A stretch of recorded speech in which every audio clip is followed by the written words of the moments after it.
इमरान एक कामयाब ताजिर था, मगर उसकी जिंदगी गुनाहों में डूबी हुई थी। दौलत की फरावानी ने इसे गुरूर और तकब्बुर में मुब्तला कर दिया था। हराम कमाई, झूठ, धोखाधड़ी और बेरारवी इसकी जिंदगी का मामूल बन चुकी थी। इसे ना तो इबादत का शौक था और ना ही आखिरत का खौफ। रमजान का महीना था और शहर की फजाओं में जिक्र व अज़कार की गूंज सुनाई दे रही थी। मस्जिदों में रौनक, लोगों के चेहरों पर नूर, मगर इमरान का दिल अब भी दुनिया के धंधों में उलझा हुआ था। वो सोचता, ये सब पुरानी बातें हैं, इबादत सिर्फ बूढ़ों के लिए है। अभी तो मैंने बहुत जिंदगी गुजारनी है।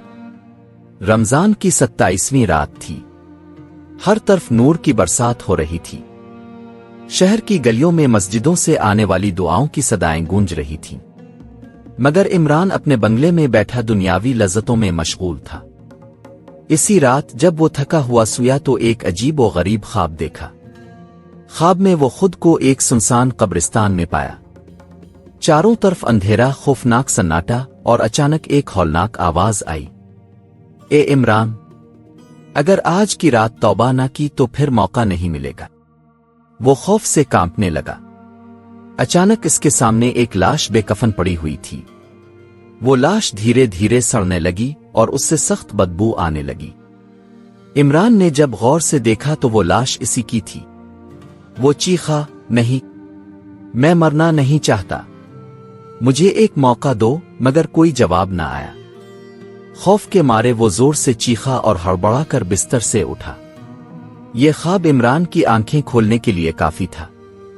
इसका दिल धड़क रहा था, माथे पर पसीना था और उसकी ज़बान पर एक ही जुमला था, ए अल्लाह, मुझे मुआफ कर दे। इसी वक्त इसने वुजू किया और पहली बार इखलास के साथ सजदे में गिरकर रोता रहा। आंसू उसके रुखसारों पर बहते रहे। ए अल्लाह, मैं बहुत बड़ा गुनहगार हूं, मगर तो मुआफ करने वाला है, मुझे मुआफ कर दे। वो पूरी रात रोता रहा, दुआ करता रहा और आखिरकार इसे ऐसा लगा जैसे किसी ने इसके दिल का बोझ हल्का कर दिया हो। सुबह की अजान की आवाज उसके कानों में गूंजी तो वो दौड़कर मस्जिद पहुंचा। लोगों ने हैरानी से देखा कि ये वही इमरान है जो कभी नमाज नहीं पढ़ता था। इस दिन के बाद इमरान की जिंदगी बदल गई। इसने सारी हराम कमाई छोड़ दी, अपनी दौलत से गरीबों की मदद करने लगा और हर वक्त अल्लाह से अपने गुनाहों की मुआफी मांगने लगा। ये अल्लाह, जिस तरह तूने मुझे हिदायत दी, सबको हिदायत दे। ये अल्लाह, मेरी तौबा कबूल कर। यही शब कदर की सबसे बड़ी रहमत है कि अल्लाह ताला अपने गुनहगार बंदों को भी तौबा का मौका देता है। बस शर्त यह है कि बंदा सच्चे दिल से रुजू करे। अल्लाह हमें भी शब कदर की बरकतों से महरूम न करे और हमें सच्ची तौबा करने की तौफीक दे। आमीन।